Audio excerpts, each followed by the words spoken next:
Dar City oye! Nafahamu na mnafahamu wenyewe kwamba mtu kama Hashim pamoja na watu kama kina Cisco pamoja na wote wachezaji wote hawa wanacheza kwenye timu yetu ya Dar City kwa kujitolea.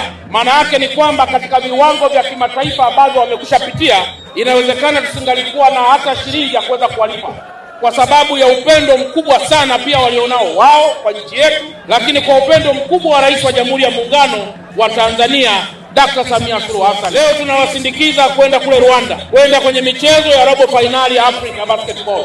Ndugu yangu Hashim na ndugu yangu Cisco na wachezaji wote, ahadi yangu, mkifanikiwa tu kupenya kwenye hilo tundu kwenda moja kwa moja kwenye nusu finali, mimi mkuu wa mkoa na wenzangu akiwemo mkuu wa wilaya tutawakabidhi milioni 50 kama sehemu ya ushindi. Na nitoe wasaa kwenu wana Dar es Salaam, sasa ni muda mwafaka.